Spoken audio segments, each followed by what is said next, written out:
Okay. Hey guys, welcome back to the Zoom analysis.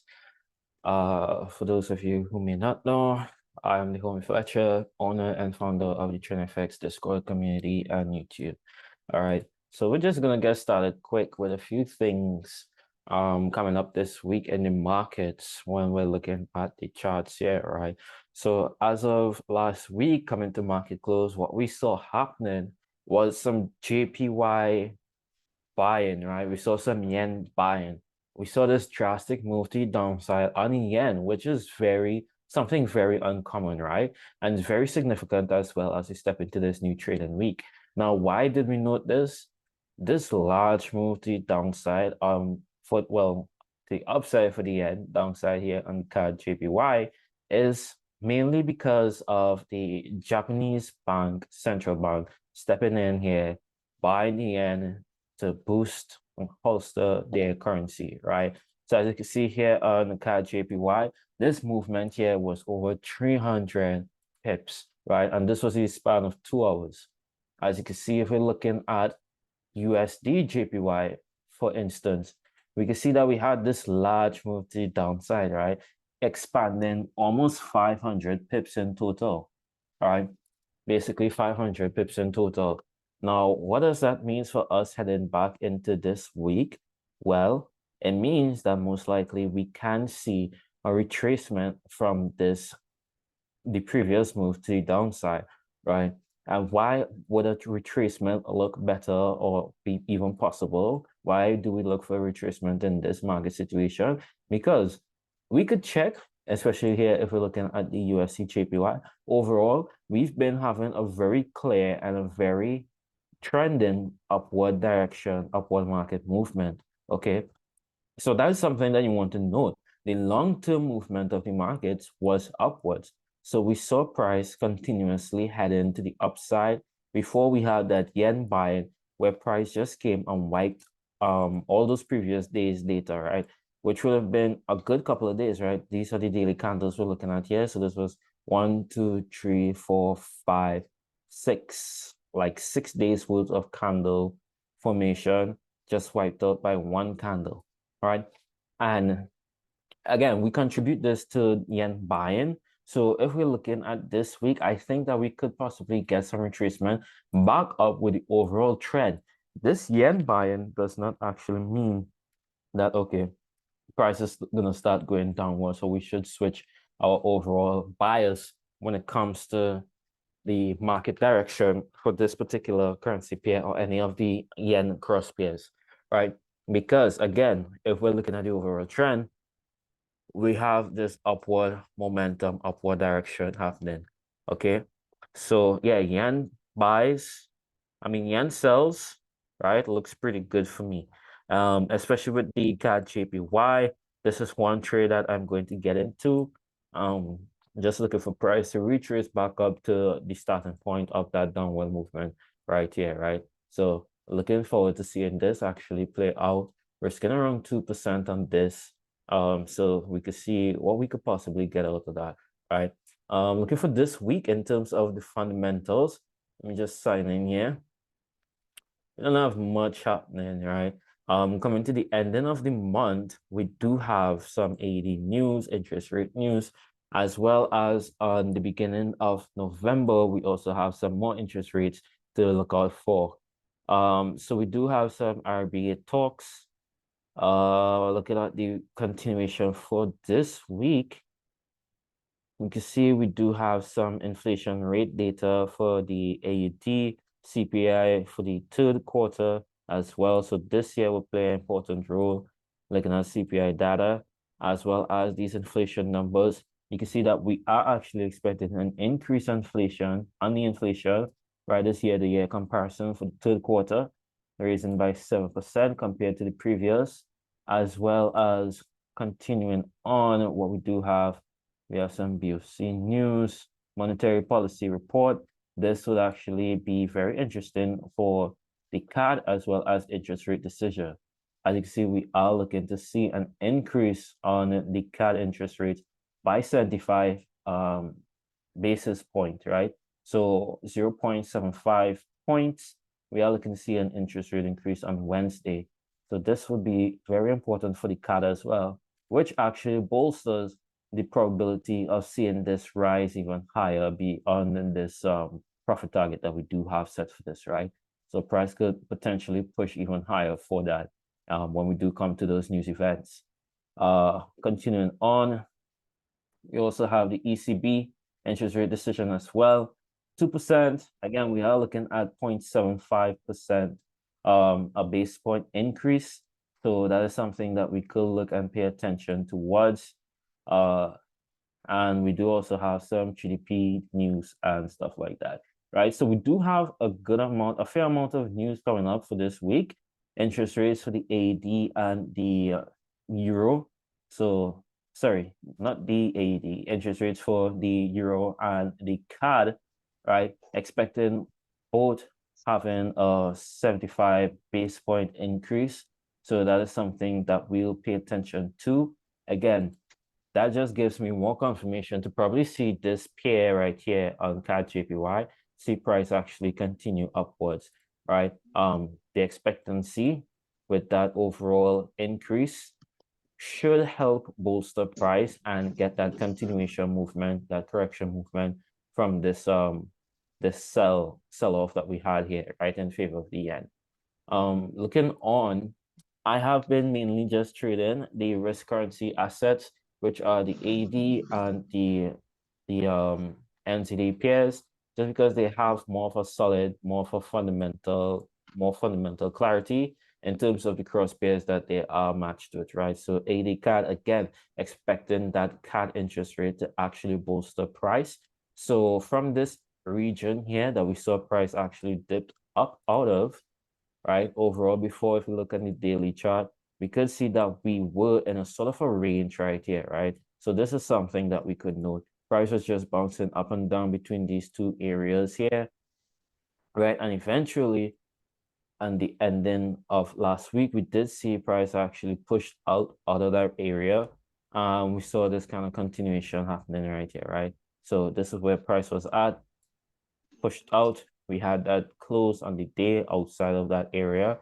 Now, again, with the new fundamentals that we are expecting, if price could actually come back down onto this level here, we could say that it is a retest, but more than likely, I think we should get a continuation back down, filling out this range once again, right? So this is something I think has a lot of potentiality to actually play out once price does come into this area right here on that sort of a retest.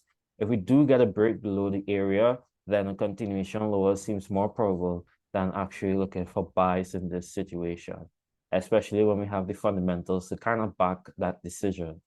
AD, CHF, not much on this really. Overall, all of these AD currencies are in sort of a downtrend situation with slight pullbacks happening now.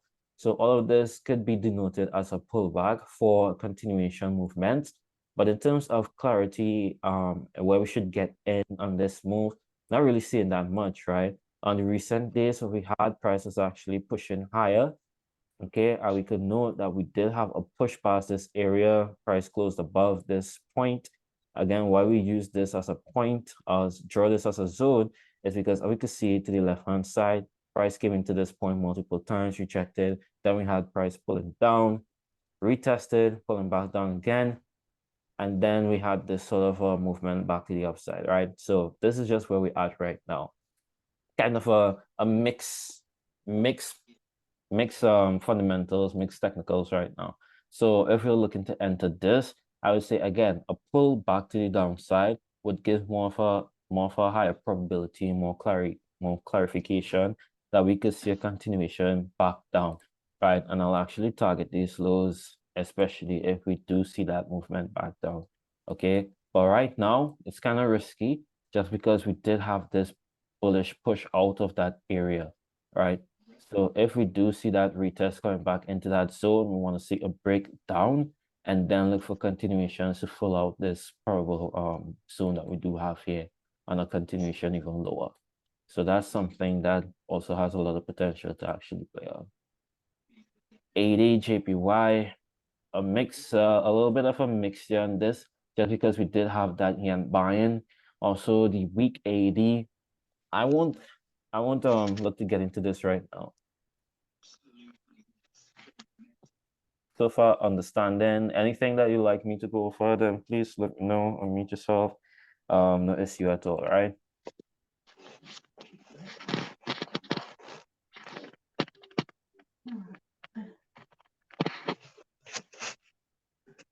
All right, so I'm just gonna assume we're on the same page and everything. Continuing on, something that I'm also looking at. Something that I'm also looking at in terms of technical analysis is the USD buys. As we saw of last week as well, we saw that price on a lot of these pairs, on these USD cross pairs, did move to the upside, right? So we had some USD weakness stepping in. If we look here on the DXY, we can see that we came from this area, right, where price topped out at. We had a large rejection from the upside and price started to tank lower, falling back into these lows. So looking at a continuation, what I like to see is actually recovery on the DXY as well as a continuation on USD recoveries as well. So something like price coming back down into this zone.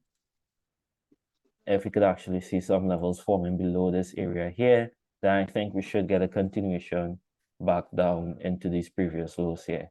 So this as well has a lot of potential to actually happen in terms of what I'm seeing right now from the markets. I think this has a lot of potential to actually play out too. So that's what I'm looking at. Not too much, not gonna be looking at every single um currency pair just because we are at the ending of the year, right? So we have a lot of interest rate news, a lot of fundamental data coming out, which would impact these currency pairs and as well set the tone moving into next year. So that's mainly what I'm looking for right now. But in terms of trades I'm looking to get up into is the 80 cards, the 80 USD, possibly to the downside if we do get that pullback back down into this zone, and then we have a nice solid close to the bearish side, then that continuation looks like more of a probability, as well as the CAD JPY and CAD JPY buys, right? How much bad prices right now, looking for that recovery back to the upside. So that's basically it in terms of what I'm looking at. Also, GBP/USD recovery as well, price coming back down to the downside again. So all of this happened because we had that yen buy-in from the Japanese finance. We had those yen recoveries, right? Basically they just stepped in, the currency not doing too hot, so they start buying up their own currency, and that's why we saw that sharp movement to the downside in favor of the yen without any warning or any prior fundamental data supporting that movement, right? So that's why we didn't have nothing coming out in terms of news or anything like that that caused that that sort of reaction that we saw, but rather it was something that just happened. So these are things that we run into in the market as well, right?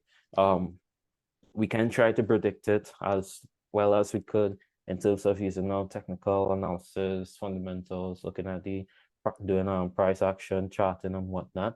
But there are moments things like this would happen globally that may affect a currency pair, right? So that is something that you should note as well. And if the trade just goes against you in a situation like that, it's not your fault because it's not something that could be predicted.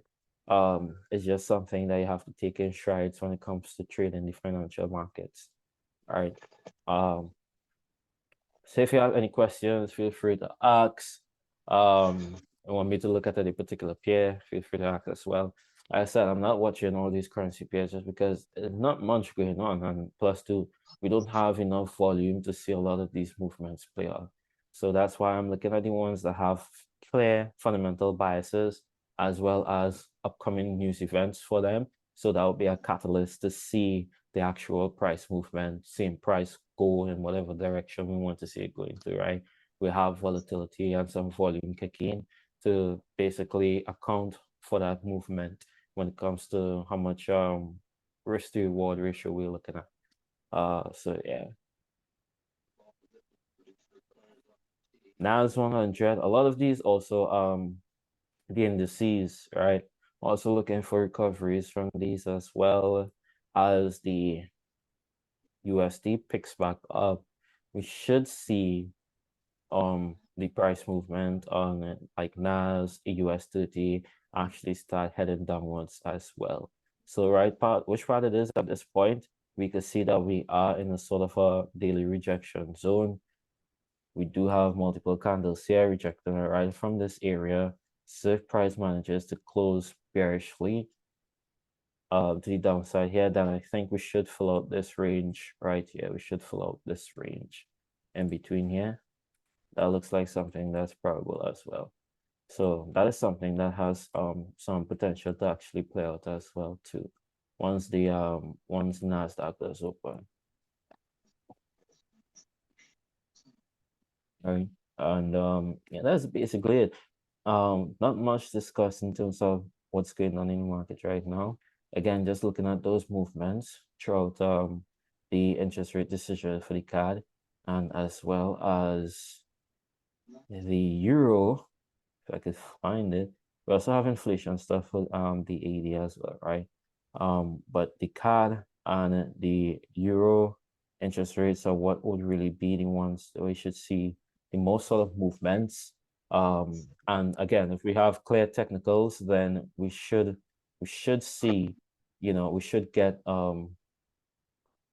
like good probabilities, right? Good potential trade setups in case we do run into a low volume situation this week as well. All right. So that's basically it. Nothing much happening right now. Again, fundamentals, we already discussed what we have on the docket. And the technicals, yeah, just holding in to see this actually come back in. Might risk 2% on this. I am currently risking 2% on this card JPY continuation. So if this plays out, this would be a 12% return, and I might even call it a week if this actually happens. So playing out, immediately. Other than that, I'll probably just move my stops to break even and allow this to continue on leading into Wednesday with this upward momentum that we are seeing, right? So these yen sells, well, when we saw the yen basically take charge of these cross pairs, right? We could look at sells now, right? In terms of selling the yen. So in favor of like in CAD JPY, we could look to buy the CAD because this was just a sort of a spur of the moment kind of thing, right? The Japanese banks they stepped in by their own currency, and we saw that movement to the downside. Looking at CAD JPY and USD JPY as well, we saw those movements cover around 3 to 400 pips in like 2 hours, right? Something that you don't see on a regular, or it's not a regular occurrence when it comes to trading, right? So with that being a given, we could see market recovery from this, right? See price range back up towards or pull back towards the initial drop, just because, again, focusing on the overall trend, right? There's no reason that we should see a continuation to the downside in these sort of market conditions, right? Because in terms of the fundamental, we don't have any real supporting evidence for that movement to continue downwards, right? So that's just something to note as we step into this new week. A lot of these yen pairs should actually recover, at least something that we've seen happen before. It recovered. So at this point, we are looking to see the same thing as well. So these are like the probable best setups I could get into at the earliest of this week and just call it a day, right? Once price plays out, that's basically you right here. So yeah, that's just where I'm at in terms of this. And if anybody have any questions, feel free to ask. Want to talk a little bit of market psychology a little bit too, right? Especially when it comes to low volume times, when you're not seeing performance that like you would want to see in your trading, and sometimes that you could account that into seasonality of pairs or just low volume moments that we do have. Again, we also have a lot of different economic situations happening around a lot of depressive, so to say, um, news in terms of recessions, high inflations come back as well. We're still dealing from lockdowns and stuff being lifted. Um, and how we're going to recover back into like what it was before COVID hit. So that's just where everybody's focusing on how to curve inflation, bring it back down to more control levels, get the economy to be more robust again, and basically the financial support and stability of all of that.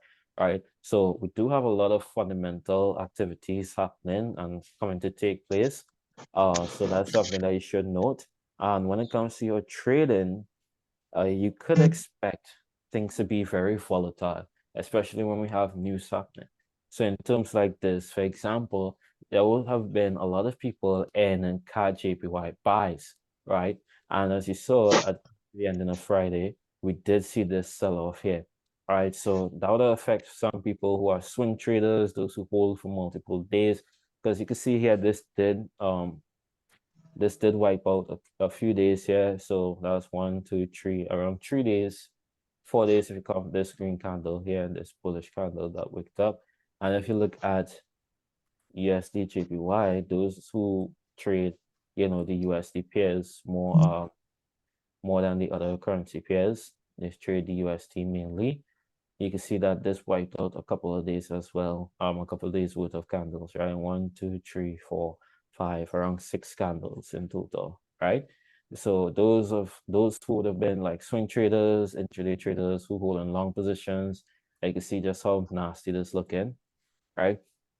That could play with your psychology. And the thing is, as a trader, it's easy to fall into moments like this where your psychology is basically messed up from seeing movements that happen like this, because now you're thinking like, why me? Why does that happen when I'm in a running trade and my trades are going good? So why does that happen at this point in time when I'm holding, just decided to hold my position, looking for long runs and stuff like that, right?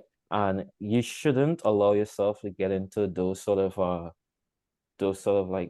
mental thinking, right? As a trader, your main priority should be sticking to your trading plan, being disciplined, as well as just maintaining overall healthy, stress-free sort of mindset when it comes to your trading, right?